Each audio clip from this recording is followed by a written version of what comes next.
नमस्कार সকলকে hello everyone नमस्ते सभी को आज हम गेट के सिलेबस के बारे में बात करेंगे। मैंने पहले भी ये वीडियो बनाकर रखी थी, फिर भी आज मैं लेकर आई हूँ क्योंकि मैं अभी गूगल सर्च करके आईआईटी रुड़की की 2025 में जो एग्ज़ाम होने वाले हैं वहाँ पे कौन सी चीज़ें बताए गए हैं, मतलब कि नए तरीके से मैंने लिख कर लेकर आई हूँ। सो ऐसे वीडियोज़ के लिए please do like comment share and subscribe to SP literature and stay connected with SP literature and hit the bell icon so that you never miss an updates. আমার এখানে বলার আছে যে আইআইটি রুড়কি 2025 যে সিলেবাস রেখেছে gate এক্সামের জন্য English literature paper 2 এর জন্য, সেটা আজকে এখানে আলোচনা করছি। পেপার 1 অন্যদিন আলোচনা করব। আর বিষয় হচ্ছে যে এখানে আমি নতুন করে আবারও নিয়ে এসেছি যে নতুনভাবে কি দিয়েছে না দিয়েছে তার জন্য। এর আগেও আমি গেটের সিলেবাস ইন্ট্রোডিউস করিয়েছিলাম কয়েক মাস আগে, কিন্তু এখন এনেছি কারণ নতুনভাবে এনেছি যে নতুন আমরা কি পাচ্ছি না পাচ্ছি একটু ডিটেলসে বলে দিচ্ছি।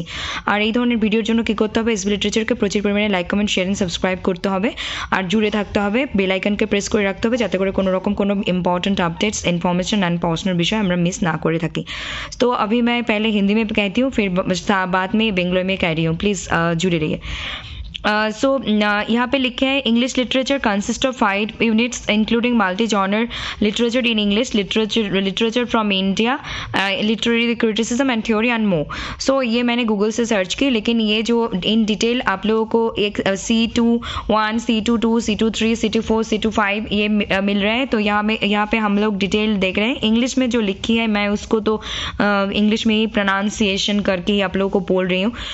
C21 में जो कहा गया है इंग्लिश के जो सब्जेक्ट कोड है XHC2, यहाँ पे नंबर 1 में है कि multi genre literatures in English, मतलब जितने भी सारे जॉनर है इंग्लिश के जॉनर है उससे रिलेटेड पोएट्री है, नॉवेल है, other forms of fiction including short story भी, ड्रामा भी, creative non fiction, prose with emphasis on the long 19th and 20th centuries.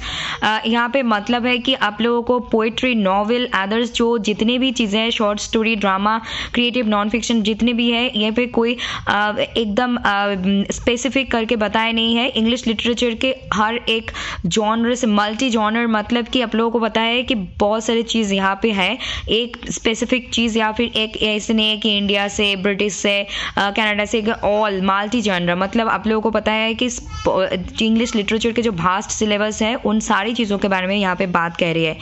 तो এখানে বলা হচ্ছে যে এখানে কিন্তু মাল্টি জনরা মানে হচ্ছে যে শুধু একটা নয়, ইংরেজি শুধু ইন্ডিয়ার বা ব্রিটিশ লিটারেচারের কিন্তু তা নয়, অল ওভার ইংলিশ লিটারেচারের ভাস্ট সিলেবাস যে আছে সেখানকার যে short story, poetry, fiction, non ফিকশনের সমস্ত কিছু, ড্রামা সব কিছু নিয়ে আর স্পেশালি এমফাসিস বা জোর দেওয়া হচ্ছে 19th and 20th সেঞ্চুরিজের যে লেখাগুলো আছে সেগুলোতে। ঠিক আছে, নেক্সট নাম্বার 2 C2 इसके number 2 specially in a comparative context, यहाँ पे कंपैरेटिव कॉन्टेक्स्ट वैसे Anglophone and in English translation literature from India and extending to some degree the larger Indian subcontinent. India के जो लिटरेचर उसको भी in extending to some degree और in larger Indian subcontinent जो है उससे भी रिलेटेड कंपैरेटिव कॉन्टेक्स्ट है। Okay, Anglophone and in English translation. Anglophone मतलब आप लोगों को समझ में होगा, आप लोगों को गूगल करके थोड़ी बहुत समझ लेनी होगी अगर आपको नहीं पता है तो। आप हिंदी में समझते हो या फिर बंगाली में या फिर इंग्लिश में, वैसे ही प्लीज़ गूगल सर्च करके मीनिंग निकाल के समझ लेना प्लीज़। और इस टाइम पे और ज़्यादा डिटेल मैं कह सकती थी, लेकिन आप लोगों को मेरी सिचुएशन पता है अभी, लेकिन फिर भी मैं कोशिश कर रही हूँ जितना हो सके। তো এখানে বলা হচ্ছে যে কম্পারেটিভ কনটেক্সটের ভিত্তিতে ইন্ডিয়ান লিটারেচার যে আছে, তারপর অ্যাংলোফোন ট্রান্সলেশন, তারপর হচ্ছে ইন্ডিয়ান সাবকন্টিনেন্ট, এগুলো সমস্ত কিছু আমাদের পড়তে হবে। যে বা যারা বুঝতে পারছো না তারা একটু গুগল করে নেবে। আর আমি ডিটেল আরও বলতে পারতাম, কিন্তু অবশ্যই পরবর্তীতে বলবো। আমার যে বিষয়বস্তুগুলো চলছে এগুলো একটু সেরে যাক। তারপর next number literary criticism and theory, critical and cultural intellectual traditions and approaches widely referred to and used in the discipline of English। Literary criticism and theory के बारे में बताया गया है। Critical and cultural cultural studies को भी यहाँ पे इंक्लूड की गई है। और यहाँ पे क्या बोल रहे हैं, traditions and approaches widely refer to and used in the discipline of English. English के लिए जिस तरीके की ट्रेडिशंस अप्रोचेस हमें रेफर करते हैं वो सारी चीज़ें हमें पढ़नी होगी। এখানে বলা হচ্ছে লিটারেরি থিওরি এবং ক্রিটিসিজম এবং ক্রিটিক্যাল এবং কালচারাল স্টাডিজের কথা বলা হচ্ছে। এখানে বলা হচ্ছে যে যে ট্রেডিশন অ্যাপ্রোচেস আমরা ইংলিশের ক্ষেত্রে ব্যবহার করে থাকি সেগুলো আমাদের পড়তে হচ্ছে। Next number history of English literature और English literature literary studies. History of English literature मतलब आप लोगों को पता ही है कि जो 1 हो 2 हो 3 हो 4 हो, जो जितने भी आप हिस्ट्री ऑफ इंग्लिश लिटरेचर के बुक्स को फॉलो करते हो, A to Z British literature जो है एकदम ओल्ड इंग्लिश पीरियड से लेकर पोस्ट मॉडर्न पीरियड तक आप सभी चीज़ों को पढ़नी होगी, लिटरेरी स्टडीज भी। ओके, नेक्स्ट এখানে বলা হচ্ছে হিস্ট্রি অফ ইংলিশ লিটারেচার একদম পুরো Anglo section period, old English period থেকে শুরু করে একদম পোস্ট মডার্ন পিরিয়ড পর্যন্ত কিন্তু। আর সব থেকে এমফাসিস তো 19th সেঞ্চুরি 20th সেঞ্চুরি ওখানে একটা বলাই হয়েছে ইংলিশের ক্ষেত্রে, সেখানে আমাদের একটু বেশি এমফাসিস দিতে হবে। Next C to 5 number research approaches and methodologies. ये research approaches and methodologies UGC NET के पेपर 1 एंड पेपर 2 दोनों में रहते हैं, यहाँ पे भी इंक्लूड की गई है, including interpretive techniques responsive to literary forms devices concepts and genres.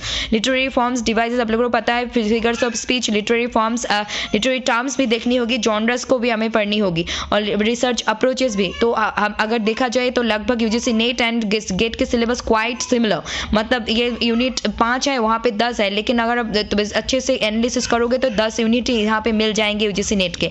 Next এখানে বলা হচ্ছে যে রিসার্চ অ্যাপ্রোচেস মেথোডোলজিস ভালো করে আমাদেরকে পড়তে হবে, তার সঙ্গে এটা কিন্তু ইউজিসি নেটের পেপার 1 পেপার 2তে আমরা দুটোতেই পেয়েছি, এবং এছাড়া এর কি করতে হবে, লিটারেরি ফর্ম, ডিভাইস, কনসেপ্ট, জনার সব কিছু পড়তে, তার মানে MH আব্রামসের যে লিটারেরি টার্মসের বইটা আছে সেটাও আমাদের পড়তে হচ্ছে, এবং লিটারেরি ফর্মস এবং ডিভাইসেস যে আছে, ফিগার্স অফ স্পিচ আছে, এগুলো আমাদের পড়তে হচ্ছে। আর হচ্ছে যে এখানে নেক্সট দুটো ইম্পর্টেন্ট পয়েंट আছে সেটাও বলে দিচ্ছি এখানে। यहाँ पे 2 बहुत इंपॉर्टेंट पॉइंट है, यहाँ पे मैं जल्दी से बोल के अब ख़त्म करी हूँ। The 5 units above list aspects that the question paper will include rather than signal separate modules or sections। ये जो 5 है ये separate module और sections है। These 5 units are listed are not necessarily exclusive to each other either। The question paper will also not be divided into sections corresponding to the above aspects। यहाँ पे कहा गया है कि आप लोगों को क्वेश्चंस ऐसे विद डिवाइडिंग में यूनिट 1 से ये क्वेश्चन, यूनिट 2 से मतलब ये C21 से लेकर C25 तक जो यूनिट्स है, ऐसे आप लोगों को क्वेश्चन एग्जाम हॉल में क्वेश्चंस दिखने को नहीं मिलेंगे। सभी क्वेश्चंस को मल्टीपल चॉइस के MCQ, MSQ and NAT numerical type के क्वेश्चंस में मिलेंगे। पेपर 1 में है और पेपर 2 में तो MCQ एंड MSQ टाइप के क्वेश्चंस में मिलेंगे, लेकिन ऐसे यूनिट्स डिवाइड नहीं रहेंगे। এখানে বলা হচ্ছে যে তোমরা বা আমরা প্রশ্ন যখন দেখতে পারবো এক্সাম হলে, সেখানে কিন্তু ইউনিট ভাগ করে থাকবে না যে এই ইউনিট থেকে এই প্রশ্ন, ওই ইউনিট থেকে ওই প্রশ্ন, এইভাবে থাকবে না। একটা করে প্রশ্ন, 4টা করে অপশন থাকবে, MCQ MSQ টাইপের কোয়েশ্চেন থাকবে পেপার 2তে, আর 3 ধরনের কোয়েশ্চেন ন্যাট, MCQ MSQ। মানে পেপার 1 এর ক্ষেত্রে আমরা ন্যাট টাইপের নিউমেরিক্যাল কোয়েশ্চেন্স দেখতে পেয়ে থাকি। এখানে বলা হচ্ছে যে আমরা কিন্তু সব কোয়েশ্চেন একসাথেই দেখতে পারবো, ওইভাবে ইউনিট ভাগ করে দেওয়া থাকবে না যে এখান থেকে এটা ওখান থেকে ওটা এসেছে, সেটা আমাদের বুঝতে হবে পরীক্ষা হলে। Next, while the paper will test candidates for a reasonable breadth of discipline knowledge, it would prioritize conceptual depth and methodological sensitivity, demonstrative of disciplinary training over information wherever possible। यहाँ पे जब आप लोग एग्जाम कैंडिडेट जब exam hall में बैठेंगे, आप exam देने बैठेंगे, उन लोगों के जो नॉलेज, कंसेप्चुअल जो डेप्थ है, उन लोगों के समझने के जो गवीरता, समझने को जो डीपली समझने की जो ताकत है, उनके जो मेथोडोलॉजी समझने की जो सेंसिटिविटी है, ये सारी चीज़ों को वहाँ पे जांच की जाएंगे क्वेश्चंस के आंसर के द्वारा, जो आपको सही आंसर मतलब आप जितने करेंगे आपके मार्क्स आपको बताएंगे आपके कितने डेप्थ है समझने में, मेथोडोलॉजिकल। आप लोगों को ये तरीका याद रखनी होगी, MCQ MSQ टाइप के क्वेश्चंस को आपको कैसे सुलझाना है, कैसे डील करनी है, और डिसिप्लिनरी ट्रेनिंग अवर इंफॉर्मेशन। आप लोगों को सिर्फ अपने पढ़ाई की रटा मरी ऐसे नहीं होंगे एग्जाम हॉल में, आप लोगों को थिंकिंग सही तरीके से थॉट प्रोसेस के दौरान सही आंसर को आइडेंटिफाई करके उसको क्लिक करके आनी होगी, और ये सारी चीज़ यहाँ पे देखा जाएगा। ये मैं बेंगली में कहती हूँ।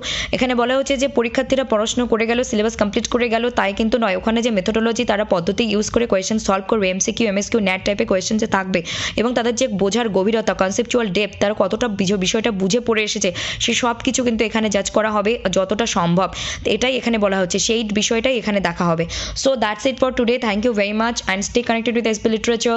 आज के लिए इतना ही। Please do like comment share and subscribe. मैं मुझे जितना पॉसिबल हुआ। मैं ये आप लोगों को समझाने की कोशिश की, साथ में जुड़े रहिए। आप लोगों का कोई क्वेरीज है तो बताइएगा। और मैं स्पेशल थैंक्स कहना चाहूँगी मयंक, तुम्हें या क्योंकि आप हमेशा मुझे सपोर्ट करते हो मेंटली इमोशनली, आप ऑल टाइम कमेंट करते हो, बहुत सारी अच्छी अच्छी बातें करते हो। मुझे जो हेल्प नीड होती है जिस टाइम पे आप करते हो, स्टूडेंट लर्नर या फिर टीचर के तरह नहीं, एक इंसान के नाते आप हमेशा सपोर्ट करते हो मुझे। इसके लिए आपको दिल से शुक्रिया। आपको, आपके पूरे परिवार को, आप बहुत अच्छे रहे, पढ़ाई करते रहे, ज़िंदगी में बहुत सारे तरक्की करें, आगे जाए, स्वस्थ रहे, मस्त रहे और आपके हर एक ख्वाहिश पूरी हो। और ऐसे ही जुड़े रहिए इस लिटरेचर के साथ। मैं दिल से ये दुआ देती हूँ। अब आपके हर कमेंट की अभी मैं रिप्लाई नहीं दे पा रही हूँ, इस वीडियो के थ्रू आपको बोल रही हूँ। और भी जितने लोग हो सकते हैं आप लोग कमेंट नहीं करते हो, दिल से मुझे मेरे लिए प्रे करते हो, तो आप सभी लोगों को, और जो जितने भी लोग एसबी लिटरेचर के साथ जुड़े हैं, सुनते हैं एसबी लिटरेचर की बातें, सभी लोगों को बहुत सारा शुक्रिया, बहुत सारा थैंक्स। और मुझे सपोर्ट करने के लिए, मुझे ऐसे शक्ति देने के लिए, एनर्जी देने के लिए, सपोर्ट देने के लिए शुक्रिया भी बहुत कम है। जो लोग दिल से किसी के सपोर्ट करते हैं, तो आप लोगों की अच्छी हो, भगवान आप लोगों के ভালো করে। আজকে এই পর্যন্তই থাকছে। সবাই ভালো থাকুন, সুস্থ থাকুন, দেখতে থাকুন এসবি লিটারেচার। যারা এই মুহূর্তে কমেন্ট করছেন বা করছেন না, মন থেকে আমার জন্য প্রে করছেন বা দেখছেন, যারা আমাকে সাপোর্ট করছেন, এনার্জি দিচ্ছেন, পজিটিভ এনার্জি ভাইবস পাঠাচ্ছেন, আমাকে শক্তি দিচ্ছেন, তাদেরকে অসংখ্য ধন্যবাদ। আর জুড়ে থাকুন এসবি লিটারেচারের সাথে এবং আমরা পরবর্তীতে আরও অনেক কিছু করব, একসাথে এগিয়ে যাব। নমস্কার, গুড নাইট, শুভরাত্রি। Thank you everyone, thanks to everyone. God bless you all. Thank you all. Love you all.